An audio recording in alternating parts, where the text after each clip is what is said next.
আসসালামাইকুম বন্ধুরা, এই তো সকাল সকাল চলে আসলাম একটা ভিডিও নিয়ে। আমার প্রিয় ভাই ও বোনেরা সবাই কেমন আছেন? আল্লাহর রহমতে সবাই ভালো আছেন। তো সবাই ভালো থাকেন সেই দোয়া করি। এই তো ভাতটা বসিয়ে দিয়েছি, আর ভাত বসানোর আগে যেই রান্নাটা আমি রান্না করেছি তো চলেন সেগুলো একটু দেখিয়ে দেই। তো এইখানে একটু করলা ভাজি করে নিয়েছি। আসলে করলাটাকে একটু চাকা চাকা করে কেটে ভাজতে চেয়েছিলাম, কিন্তু মেয়ে বললো যে নামো একটু আলুর সাথে দিয়ে একটু ভাজা ভাজা করো। তো এই তো তেল একটু বেশি করে দিয়ে একটু ভাজা ভাজা করলাম। এখানে অল্প একটুই একটা করলা নিয়েছি আর কি, আর একটা আলু দিয়ে ভাজা ভাজা করে নিলাম। আর আজকে হচ্ছে গিয়ে বড় ভেজালের একটা কাজ করেছি, তো চলেন একটু সেটা দেখিয়ে দিই। আসলে না দেখলে বুঝবেন না, এটা আমাদের বোনদের জন্য আসলেই একটা ভেজালের কাজ। তো ভেজালের কাজ হলেও কি করতে তো হবেই। তো এই তো সেই ভেজালের কাজ। ভেজালের কাজটা হচ্ছে এখানে হচ্ছে গিয়ে 1 কেজি আদা আর হচ্ছে গিয়ে 3 পা রসুন নিয়েছি। তো এটাকে ভালো করে ধুয়ে এতক্ষণ ভিজিয়ে রেখেছিলাম, ধুয়ে পানিতে ভিজিয়ে রেখে তারপর হচ্ছে গিয়ে কেটে নিয়েছি। এখন এটাকে ব্লান্ডার করে নিব। তো আদা রসুনের ঝামেলা তো শেষ, কাটাকাটি শেষ করলাম, করে হচ্ছে গিয়ে এখন এটাকে ব্লান্ড করে নিব। তো এটাই ছিল আজকে বড় কাজ।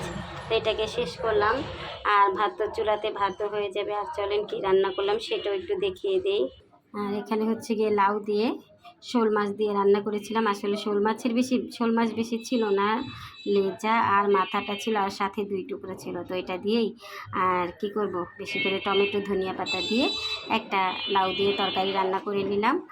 আর হচ্ছে গিয়ে মেয়েদের জন্য ওর তো করলা ভাজি করাই শেষ করা হয়ে গেছে, ও করলা ভাজি খাবে। তো আরেকজনের জন্য সেই স্কুলে যাওয়ার আগেই বলে গেছে তার জন্য মুরগি ভাজার জন্য। তো মুরগিটা আমি ভিজিয়ে নিয়েছি, মশলা মেখে ভেজে নিব।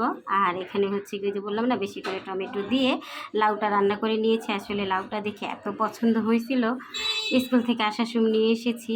লাউটা ছোট্ট কিন্তু এত কচি ছিল। লাউটাকে নিয়ে এসে তো চিন্তা করলাম যে ফ্রিজে তো যেহেতু মাছ আছে, লাউটাকে নিয়ে যাই রান্না করে ফেলবো। এই তো তরকারিটা রান্না করা শেষ, আর এখন ভাতটা হয়ে গেছে, মাঠটা ঝরিয়ে নিব। আর এখানে হচ্ছে ওই তো প্রতিদিনের কাজ যেটা আমার ডাল রান্না করা। তো এই তো এখানে আজকে অল্প করে ডাল রান্না করেছি, ডালটাকে বাঘার করে নিয়েছি, ডাল রান্নাও শেষ।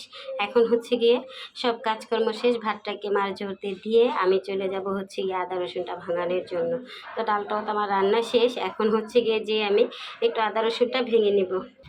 আর হচ্ছে গিয়ে আমাদের মেয়েদের আসলে কাজের কোনো শেষ নেই।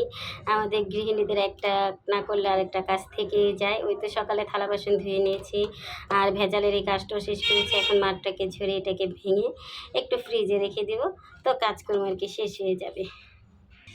এখানে তোমার ভাতটাও হয়ে এসেছে, এখন মাঠটাকে ঝরিয়ে নিব। তো আমার প্রিয় বন্ধুরা, আমার প্রিয় ভাই ও বোনেরা, যদি আপনাদের আমার ভিডিও একটু ভালো লেগে থাকে তাহলে আমার পাশে থাকবেন, সাথে থাকবেন। আমি ইনশাল্লাহ সবসময় আমার প্রিয় ভাই বোনদের পাশে আছি, থাকবো। আল্লাহ হাফেজ বন্ধুরা, দেখা হবে আমার পরবর্তী কোনো ভিডিওতে বা বাহিরে গেলে বাহিরের ব্লগে। আর আমি প্রতিদিন যা করি বা না করি সেগুলো আপনাদের সাথে শেয়ার করে থাকি। আল্লাহ হাফেজ বন্ধুরা।